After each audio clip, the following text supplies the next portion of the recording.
So hello everyone, welcome back to the channel. So ఇప్పుడు already kinematics part 1 అయిపోయింది. ఇప్పుడు part 1 ఎవరైనా చూడకపోతే కనుక డిస్క్రిప్షన్లో లింక్ ఉంటుంది, ఫస్ట్ అది చూసేసండి. ఎందుకంటే ఈ వీడియోలో పార్ట్ 1లో ఉన్న టాపిక్, అదే డిస్టెన్స్ డిస్ప్లేస్మెంట్ టాపిక్స్ మీద లింక్డ్లో క్వశ్చన్స్ దీంట్లో కూడా చేయబోతున్నాం. కాబట్టి ఫస్ట్ అది కంప్లీట్ చేసి ఇక్కడ రండి.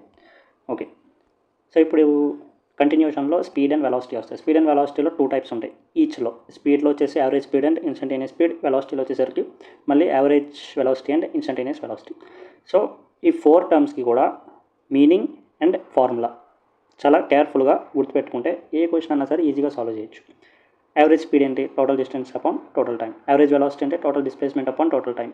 ఈ రెండింటిలో కూడా టైం ఆల్రెడీ క్వశ్చన్లో ఇచ్చేస్తారు. టైం మనం ఫైండ్ అవుట్ చేయడానికి ఏమి ఉండదు. సో మీరు కనిపెట్టాల్సిందల్లా ఓన్లీ డిస్టెన్స్ అండ్ డిస్ప్లేస్మెంట్. అది కట్టడమే మనం ఆల్రెడీ ముందు వీడియోలో నేర్చుకున్నాం. సో ఇప్పుడు నెక్స్ట్ వచ్చేసరికి instantaneous velocity and instantaneous speed. Instantaneous speed కావాలంటే మనం ఎలాగన్నా తిరిగి ఇన్స్టంటేనియస్ వెలాసిటీనే కట్టాలి. కాబట్టి ఇన్స్టంటేనియస్ వెలాసిటీ ఎలా కట్టాలంటే we need to use calculus, right? Differentiation చేయాలి. సో ఇప్పుడు క్వశ్చన్స్ ద్వారా చూద్దాం ఎలాగో అని. సో ఫస్ట్ క్వశ్చన్ చూడండి, 5th question. 4 questions already part 1 complete అయినాయి. సో 5th క్వశ్చన్ వచ్చేసరికి a particle move from origin to point A, okay, and took 2 seconds. ఇక్కడే ఉన్నాడు. ఒక పార్టికల్ ఎక్కడ ఉంది? ఓ అంటే ఒరిజిన్ దగ్గర ఉంది. ఒరిజిన్ నుంచి ఎక్కడికి వెళ్ళింది? ఏ దగ్గరికి వెళ్ళింది. ఎంత డిస్టెన్స్ అది? 3 meters. ఎంతసేపట్లో వెళ్ళింది? 2 secondsలో వెళ్ళింది. Okay, and then it move to point B, then took 3 seconds in following figure. మళ్ళీ ఏ నుంచి బీకి వెళ్ళింది, అవునా కదా? ఎంత డిస్టెన్స్? 4 meters. అంటే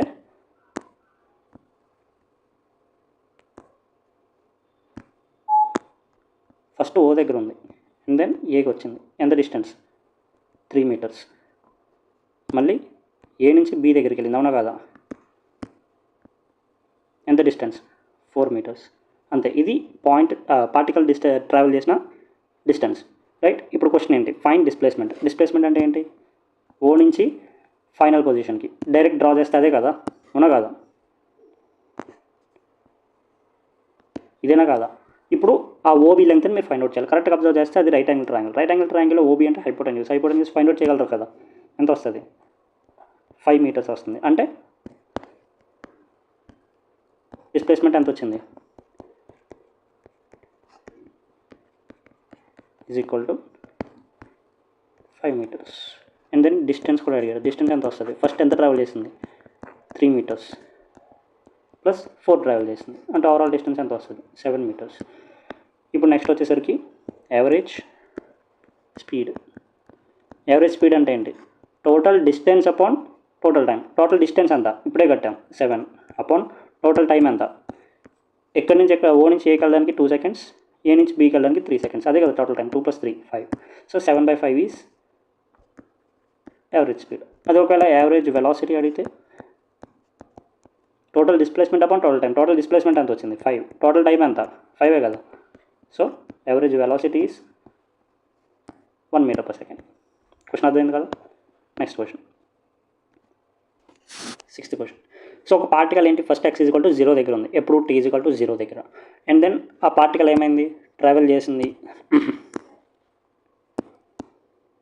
ఆ పార్టికల్ ట్రావెల్ చేసింది. ఎక్కడి వరకు వెళ్ళింది? ఫస్ట్ x = 10 వరకు వచ్చింది. మళ్ళీ ఆ x = 10 నుంచి మళ్ళీ బ్యాక్ వచ్చింది. ఎంత దాకా వచ్చింది? x = 6 దాకా వచ్చింది. ఆల్రెడీ ఈ టైప్ క్వశ్చన్ చేసాం. ఇది x = 0, ఇది x = 6. ఈ క్వశ్చన్ చేసినప్పుడు డిస్టెన్స్ ఎంత వస్తుంది? ఇది x = 10. డిస్టెన్స్ ఎంత? టోటల్ డిస్టెన్స్ ఫస్ట్ x = 0 నుంచి 10 దాకా వచ్చింది, 10 meters. ప్లస్ మళ్ళీ 10 నుంచి 6 దాకా వచ్చింది. 10 నుంచి 6కి వచ్చిందంటే 6 ట్రావెల్ చేయలేదు, 4 units మాత్రమే ట్రావెల్ చేసింది. 10 to 9, 9 to 8, 8 to 7, 7 to 6. అంతే కదా? 1 2 3 4, మొత్తం 4. కాబట్టి 10 + 4 టోటల్ డిస్టెన్స్ ఎంత? 14 meters. అదే ఒక డిస్ప్లేస్మెంట్ అడిగితే initial to final direct line draw చేయండి. అంటే ఎక్కడి నుంచి ఎక్కడి వరకు? x = 0 నుంచి x = 6 వరకు ఎంత గ్యాప్? 6 కదా? So that is displacement. 0 నుంచి 6 వరకు అంటే 6 కదా? సో ఇప్పుడు యావరేజ్ స్పీడ్ అడిగితే టోటల్ డిస్టెన్స్ ఎంత? 14 అపాన్ టోటల్ టైం ఎంత? t = 0 అని ఇచ్చారు కదా క్వశ్చన్లో. t = 0 దగ్గర, x = 0 దగ్గర ఉంది. x = 6 దాకా వచ్చేసరికి t = 10. అంటే టోటల్ టైం ఎంత? 10 seconds. So average speed is 1.4 meter per second. అదే ఒక యావరేజ్ వెలాసిటీ అడిగితే total displacement upon total time అంటే 0.6 మీటర్ పర్ సెకండ్. అర్థమవుతుందా? ఎలా ఫైండ్ అవుట్ చేయాలి అర్థమవుతుంది కదా. ఫైండ్ 4 పారామీటర్స్ ఫైండ్ అవుట్ చేసాం. ఇప్పుడు ఈ క్వశ్చన్ ఇంపార్టెంట్, సరిగ్గా చూడండి. ఇక్కడ పార్టికల్ అనేది ఫస్ట్ t=0 దగ్గర ఏ పాయింట్ దగ్గర ఉంది, అవునా కదా. ఆ ఏ పాయింట్ నుంచి సర్క్యులర్ మోషన్ చేస్తుంది, యూనిఫామ్ సర్క్యులర్ మోషన్. అంటే సేమ్ టైం ఇంటర్వల్లో సేమ్ డిస్టెన్స్ అంటే సేమ్ పాత్ కవర్ చేస్తుంది, రైట్. సో ఇప్పుడు టైం పీరియడ్ వచ్చేసి టీ ఇచ్చాడు. టైం పీరియడ్ అంటే ఏంటి, ఫస్ట్ ఏ దగ్గర ఉంది, ఏ నుంచి మళ్ళీ రౌండ్ వేసి మళ్ళీ తిరిగి ఏ దగ్గరికి వచ్చేసరికి టైం టీ పడుతుందని చెప్పి ఇచ్చాడు. అది క్వశ్చన్లో ఇచ్చారు. ఇప్పుడు క్వశ్చన్ ఏంటంటే, ఇప్పుడు మనల్ని ఏం అడుగుతున్నాడు, first particle A to B travel చేసింది. ఇది ఫస్ట్ కేసు. ఏంటది, ఏ నుంచి బి వరకే ట్రావెల్ చేసింది. అంటే ఇక్కడ నుంచి ఇక్కడ వరకు ట్రావెల్ చేసింది, అంటే 1/4 ఆఫ్ సర్కిల్. దీనికి యావరేజ్ స్పీడ్ కట్టాలి, యావరేజ్ వెలాసిటీ కట్టాలి. యావరేజ్ స్పీడ్ కట్టాలంటే ఫస్ట్ మనకు కావాల్సింది ఏంటి, టోటల్ డిస్టెన్స్ అంటే ఈ పాత్కి లెంగ్త్ కావాలి మనకి. ఫస్ట్ ఆఫ్ ఆల్ సర్కంఫరెన్స్ ఎంత, 2πr. ఆ 2πrలో 1/4 పార్టే కదా, అవునా కదా. అప్పుడు టోటల్ డిస్టెన్స్ ఎంత అవుతుంది, ఏ టు బి 2πr/4, అవునా కదా. 2πr/4. ఆర్ అంటే ఏంటి, రేడియస్, 2πr/4. ఇది టోటల్ డిస్టెన్స్. మరి టైం ఎంత, ఏ నుంచి మళ్ళీ తిరిగి ఏ దగ్గర రావడానికి టీ పడుతుంది. అది యూనిఫామ్ సర్క్యులర్ మోషన్ అని ఇచ్చేసాడు. అంటే ఏ నుంచి బి అనేది 1/4 పార్ట్. మరి టైం కూడా 1/4 కదా పడుతుంది, అంటే t/4. 4 క్యాన్సిల్, వచ్చిందంత 2πr/t. This is average speed, 2πr/t. ఇది కూడా మీరు ఫైండ్ అవుట్ చేయండి. సేమ్ ప్రాసెస్లో ఇది మీరు ఫైండ్ అవుట్ చేయండి. ఆన్సర్స్ అయితే సేమ్ వస్తాయి, మళ్ళీ సేమ్.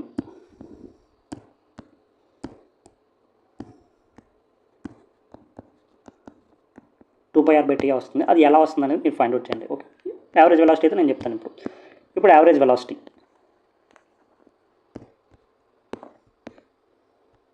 ఇప్పుడు సర్కిల్ ఉంది,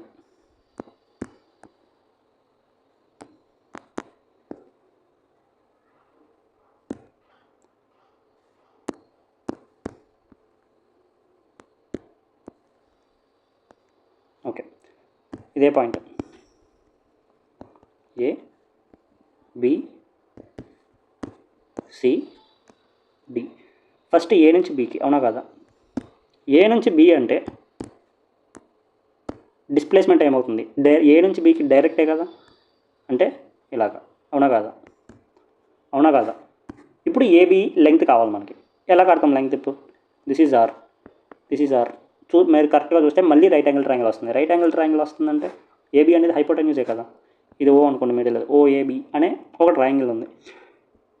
ఇప్పుడు అది ఎంత అవుతుంది, AB length √r² + r², 2r² అంటే √2r. ఏబి లెంగ్త్ ఎంత అవుతుంది, √2r. ఇదేంటిది, డిస్ప్లేస్మెంట్ వచ్చింది మనకి. డిస్ప్లేస్మెంట్ ఎంత, డిస్ప్లేస్మెంట్ అంటే √2r అపాన్ ఒకసారి √2r. ఇది డిస్ప్లేస్మెంట్ అపాన్ టోటల్ టైం ఎంత. టోటల్ టైం అంటే మళ్ళీ t/4 కదా. అది ఏదైతే యావరేజ్ వెలాసిటీ అయితే ఏంటి, స్పీడ్ అయితే ఏంటి, టైం అయితే మారదు కదా. టైం అయితే అదే ఉంటుంది. ఎంత, t/4. అర్థమైందా నా పాయింట్. t/4 ఏ నుంచి బి వరకు ఓన్లీ 1/4 డిస్టెన్స్. టోటల్ టీ పడుతుందంటే 1/4 డిస్టెన్స్కి t/4. ఓకే, అంటే ఇప్పుడు ఓవరాల్గా ఎంత వచ్చినట్టు, 4√2r అపాన్ టీ. సో ఇప్పుడు నెక్స్ట్ ఏంటిది, A to B to C. అంటే ఏ నుంచి సికి వచ్చింది, అంటే అలాగా ఇది తీసేస్తున్నాను.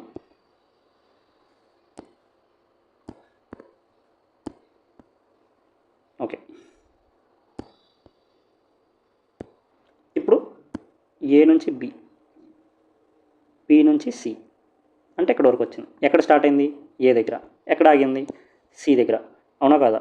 ఇప్పుడు దీనికి డిస్ప్లేస్మెంట్ కావాలి. డిస్ప్లేస్మెంట్ అంటే ఏంటి, ఏ నుంచి సి వరకు వచ్చింది కదా. ఏ టు సి ఏం చేయాలి, డైరెక్ట్ లైన్ చేయాలి. డైరెక్ట్ లైన్ అంటే ఇదే కదా.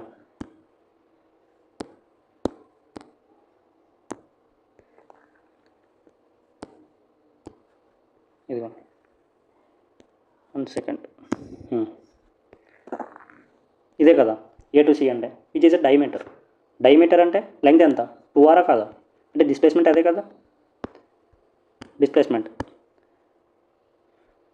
2r upon. ఇప్పుడు పార్టికల్ ఎంత డిస్టెన్స్ ట్రావెల్ చేసింది, హాఫ్ ఆఫ్ ద సర్కిల్, అంటే ఎంత టైం పడుతుంది, టోటల్ సర్కిల్ రౌండ్ వేసేట దానికి ఎంత టైం పడుతుందో అంత దాంట్లో హాఫ్ టైం పడుతుంది, అంతే కదా మరి. యూనిఫామ్ సర్క్యులర్ మోషన్ అంటే టైం ఎంతసేపు, t/2. ఓవరాల్ ఎంత, 4r/t. Same procedure A to B to C to D అంటాం, అంటే ఇక్కడ దాకా వస్తుంది, అవునా కాదా, అంతేనా. ఏ నుంచి బీకి వస్తుంది, బి నుంచి సికి వస్తుంది, సి నుంచి డీకి వస్తుంది.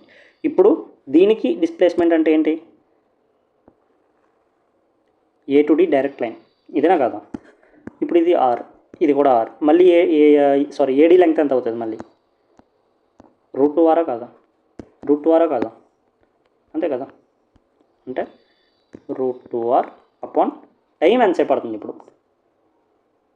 టైం ఎంతసేపు కౌంట్ చేయండి. ఇక్కడి నుంచి ఇక్కడ రావడానికి, ఇక్కడి నుంచి ఇక్కడికి రావడానికి 1 సెకండ్, ఏ నుంచి బీకి రావడానికి t/4 పడుతుంది. అంటే సేమ్ క్వార్టర్, అంటే బి నుంచి సికి రావడానికి మళ్ళీ క్వార్టరే కదా ఇది కూడా t/4 కదా. మళ్ళీ సి నుంచి డీకి రావడానికి ఇది కూడా t/4 కదా. అంటే t/4 + t/4 + t/4 3t/4. అంటే పట్టే టైం ఎంత పడుతుంది,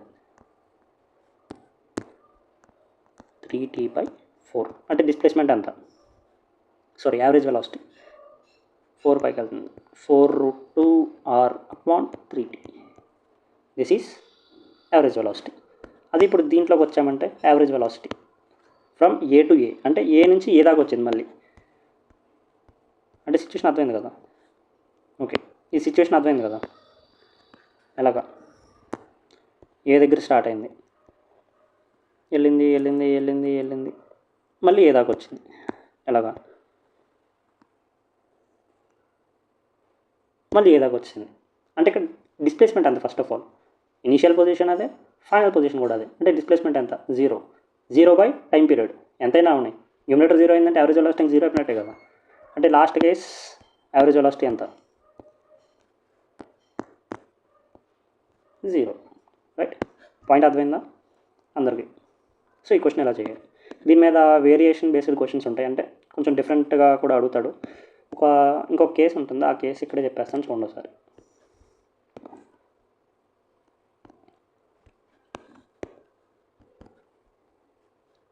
ఇప్పుడంటే కొంచెం నేను ఎలా ఇచ్చాను, రైట్ యాంగిల్ ట్రయాంగిల్ ఫామ్ అయింది ఏ నుంచి బీకి డైరెక్ట్గా, అంటే మధ్యలో ఆర్ ఈ రెండు ఏంటి, ఇది రైట్ యాంగిల్ అవడం వల్ల right angle triangle property use చేశారు. అది ఒక రైట్ యాంగిల్ ట్రయాంగిల్ కాకపోతే మెయిన్స్లో క్వశ్చన్ కూడా ఉంది ఇది ఆల్రెడీ.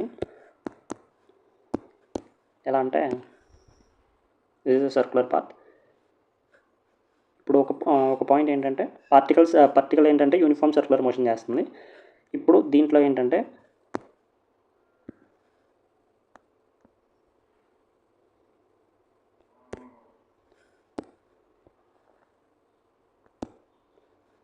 ఓకే, ఫస్ట్ పార్టికల్ ఏమైంది, ఇక్కడ స్టార్ట్ అయింది A, this is A point,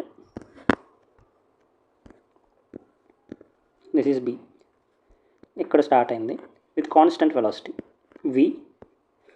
ఇక్కడ నుంచి ఎలా వచ్చింది, ఇలా ట్రావెల్ చేసి ఇలా, ఇక్కడ నుంచి ఇలా ట్రావెల్ చేసి ఇక్కడికి వచ్చింది. వెలాసిటీ ఎంత, సేమ్ v, స్పీడ్ ఎంత v, ఇక్కడ v ఉంది, ఇక్కడ కూడా v ఉంది, సేమ్ స్పీడ్తో వస్తుంది. ఇప్పుడు పాయింట్ ఏంటంటే ఇక్కడ ఏ నుంచి bకి average speed and average velocity రెండు కనుక్కోమంటాడు. యావరేజ్ స్పీడ్,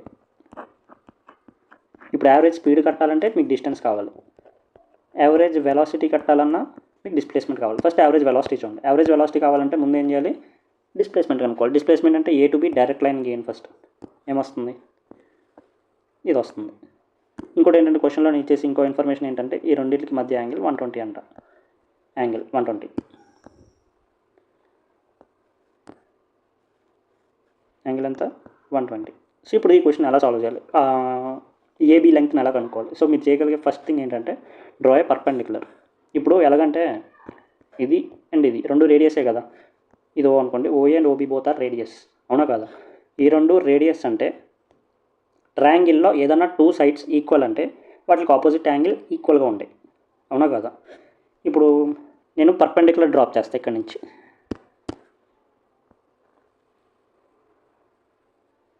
పర్పెండిక్యులర్ డ్రాప్ చేసా.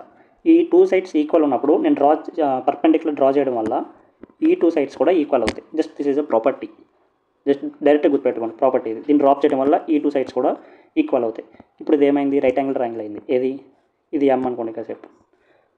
ఏమేమైనాయి, సారీ, ఓబిఎం, అవునా కదా, రైట్ యాంగిల్ ట్రయాంగిల్ కాదు. ఇప్పుడు మీకు కావాల్సింది ఏంటంటే ఎంబీ కనుక్కోండి ఫస్ట్. ఇప్పుడు ఇది ఎంత, ఓబీ అంటే ఆర్, అండ్ ఆల్సో ఇది 120 అన్నా కదా. పర్పెండిక్యులర్ డ్రాప్ చేయడం వల్ల ఈ రెండు ఎలా ఈక్వల్ అయినాయో యాంగిల్ కూడా ఈక్వల్గా డివైడ్ అవుతుంది. అంటే this is 60, this is 60 and this is also 60. ఇది 90 అయింది, ఓకేనా, రైట్ యాంగిల్ ట్రయాంగిల్ వచ్చింది. ఇప్పుడు ఇది ఈ సైడ్ ఆర్ అని తెలుసు, ఈ సైడ్ ఎంత కనుక్కోండి. ట్రిగ్నోమెట్రీ యూస్ చేయకూడదా, యూస్ చేయొచ్చు కదా. అంటే ఏ తీసుకోండి, ఇప్పుడు ఇక్కడ ఆపోజిట్ సైడ్ కావాలి నాకు, హైపోటెన్యూస్ తెలుసు, ఆపోజిట్ కావాలి హైపోటెన్యూస్ తెలుసు, అంటే ఏ రేషియో వాడచ్చు, sin 60. sin 60 ఈక్వల్ టు ఏంటది, బిఎం అపాన్ ఓబీ. ఓబీ అంటే ఎంత, ఆర్. sin 60 ఎంత, √3/2. It is equal to BM upon R. ఇప్పుడు బిఎం ఎంత వస్తుంది, √3r/2, అవునా కదా, √3r/2. ఇప్పుడు √3r/2 ఎంతది, బిఎం వాల్యూ అది. ఈ లెంగ్త్ వాల్యూ ఈజ్ √3r/2. కానీ నేనేమన్నా ఇది రెండు ఈక్వల్ అన్న, అంటే ఇది √3/r అంటే √3r/2 అంటే ఇది కూడా √3r/2 అనే కదా. ఇప్పుడు ఓవరాల్గా ఏబీ వాల్యూ ఏమైంది, AB value AM plus BM. AM BM రెండు ఈక్వలే కదా, సో 2బిఎం అని రాస్తా. అంటే బిఎం వాల్యూ ఎంత వచ్చింది అంతే మనకి, 2 × √3r/2, 2 క్యాన్సిల్, ఓవరాల్గా వచ్చింది అంత √3r. This is displacement. AB value ఇది ఎంత, √3r. దిస్ ఈజ్ ఎంత, డిస్ప్లేస్మెంట్. ఆ డిస్ప్లేస్మెంట్ వచ్చిందంటే టైం ఎలాగో క్వశ్చన్లో ఇచ్చేస్తాడు, టీ అనుకున్నాం ఫర్ సపోజ్, క్వశ్చన్లో ఇచ్చేస్తాడు, టైం తీసుకొచ్చి కింద పెడితే మీకు యావరేజ్ వెలాసిటీ వచ్చేసినట్టే. This is process to find average velocity. ఇప్పుడు యావరేజ్ స్పీడ్ ఫైండ్ అవుట్ చేయాలంటే మీకు ఏం కావాలి, డిస్టెన్స్ కావాలి. డిస్టెన్స్ ఎలా ఫైండ్ అవుట్ చేస్తారు మరి. సో ఇప్పుడు ఏంటది, ఏబి, ఈ పాత్ లెంగ్త్ని ఫైండ్ అవుట్ చేయాలి. దేన్ని, ఈ పాత్ లెంగ్త్ని ఫైండ్ అవుట్ చేయాలి. ఇప్పుడు మీరు కరెక్ట్గా అర్థం చేస్తే దాన్ని ఆర్కే కదా అంటారు, అవునా కదా.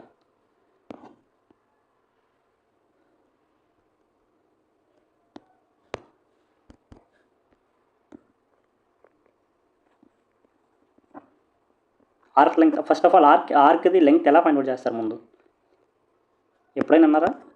ఫర్ సపోజ్ ఇది సర్కిల్,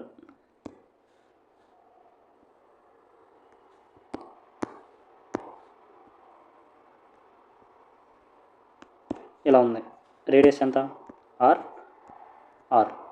మిడిల్ యాంగిల్ ఎంత, తీటా.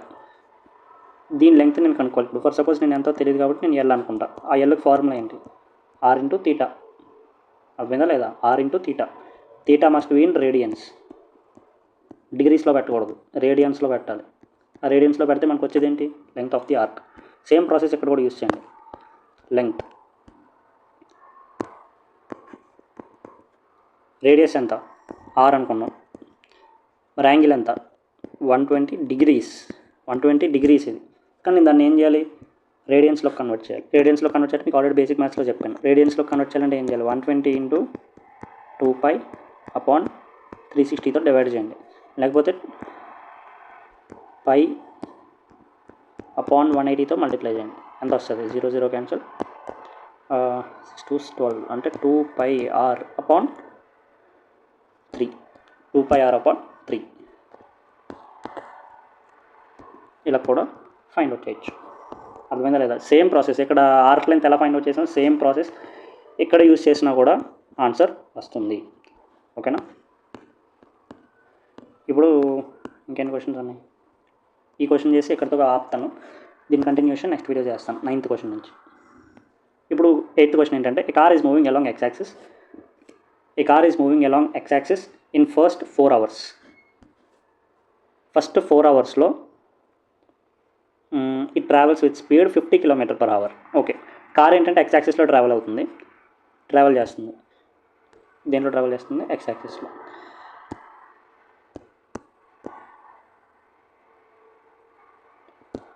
ఇప్పుడు ఈ ఫస్ట్ ఏంటి? It travels with speed 50 km/h for first 4 hours. First 4 hours అంటే ఇక్కడ దాకా అనుకుందాం. ఫస్ట్ కాసేపు ఇక్కడ వరకు అనుకుందాం. ఎంతది? 4 hours. ఎంత స్పీడ్ వెళ్తుంది? 50 km/h. Same car in next 2 hours అంటే ఈ 2 hours అనుకుందాం. ఈ టైం ఇంటర్వల్ 2 hours. ఈ 2 hours అంటే ఇక్కడి నుంచి ఇక్కడికి వచ్చే గ్యాప్లో, ఈ 2 hours గ్యాప్లో ఎంత it move with 70 km/h. In last 5 hours ఇక్కడ వరకు అనుకుందాం. ఈ 5 hours ఎంత స్పీడ్తో వెళ్తుంది? 80 km/h. 80 km/h. ఇప్పుడు ఫైండ్ యావరేజ్ స్పీడ్. ఏం చేయొద్దు. యావరేజ్ స్పీడ్ కట్టాలంటే మనకు కావాల్సింది ఏంటి? డిస్టెన్స్. అవునా కాదా? సో డిస్టెన్స్ ఫైండ్ అవుట్ చేయండి. ఓకే, యావరేజ్ ఏం ఫైండ్ అవుట్ చేయమన్నాడు? యావరేజ్ స్పీడ్ ఫార్ములా ఏంటి? First of all total distance upon total time. ఇందుకే టోటల్ డిస్టెన్స్ ఎంత? ఫర్ సపోజ్ ఇక్కడి నుంచి ఎక్కడ డిస్టెన్స్ మన క్వశ్చన్ ఇవ్వలేదు కదా. ఇక్కడి నుంచి ఎక్కడ x1 అనుకుందాం, ఇక్కడి నుంచి ఎక్కడికి x2 అనుకుందాం, ఇక్కడి నుంచి ఎక్కడికి x3 అనుకుందాం. ఓకేనా? అదే రాయండి ఇక్కడ కూడా. ఇది x1, ఇది x2, ఇది x3. ఇది total distance upon total time ఎంత? ఇక్కడి నుంచి ఎక్కడ 4 hours, ఇక్కడ 2 hours, ఇక్కడ 5 hours. 4 + 2 6, 6 + 5 11. టోటల్ ఎంత? 11 hours. నేను హవర్స్లో రాస్తున్నాను, గుర్తుపెట్టుకోండి. ఇక్కడ డిస్టెన్స్ దేంట్లో ఉంది? కిలోమీటర్స్లో ఉంది. టైం దేంట్లో ఉంది? హవర్స్లో ఉంది. కాబట్టి నేను యావరేజ్ స్పీడ్ ఏ యూనిట్స్లో రాస్తున్నాను? km/h యూనిట్స్లో రాస్తున్నాను యావరేజ్ స్పీడ్ని. గుర్తుపెట్టుకోండి, m/s కాదు. యూనిట్స్ కూడా చూసుకోవాలి. km/h యూనిట్స్ కూడా మైండ్లో పెట్టుకోండి. ఓకేనా? ఇప్పుడు 11 hours కదా ఇది టోటల్ టైం. ఇప్పుడు డిస్టెన్స్ కనుక్కోవాలి. ఎలా కనుక్కుంటారు? ఫస్ట్ x1 కనుక్కోవాలి. డిస్టెన్స్ ఫార్ములా ఏంటి? స్పీడ్ ఇంటూ టైమా కాదా? అవునా కదా? x1 అంటే speed into time. x1 travel చేసేటప్పుడు స్పీడ్ ఎంత? 50 ఇంటూ టైం ఎంత? 4 hours. అంటే x1 ఎంత? 200 అనా? మీటర్స్ కాదు, కిలోమీటర్స్.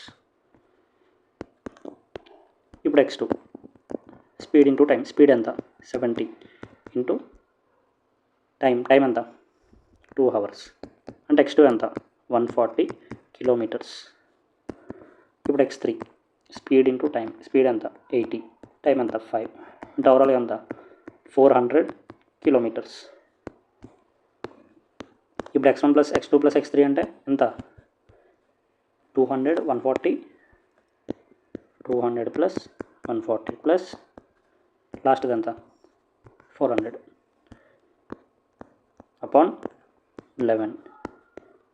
ఈ క్యాలిక్యులేషన్ మీరు చూసుకోండి. క్వశ్చన్స్ బట్టి, అక్కడ ఎగ్జామ్ ఇచ్చే క్వశ్చన్స్ బట్టి మీరు క్యాలిక్యులేషన్ చేసుకోండి. ఇప్పుడు ఇది ఎంత వస్తుంది? 0.4740/11. దీన్ని మీరు క్యాలిక్యులేట్ చేసుకోండి. ఆన్సర్ km/hలో వస్తుంది. ఒకవేళ దీన్ని m/s కన్వర్ట్ చేయమంటే కనుక 740/11 ఏం చేస్తారు? దేంతో మల్టిప్లై చేస్తారు? km/h. కిలోమీటర్కి ఎన్ని మీటర్స్? 1000 meters. అవునా కదా? 1000 meters. 1 hourకి ఎన్ని సెకండ్స్? 3600 seconds. వచ్చిన m/s వచ్చిందా యూనిట్స్లోకి?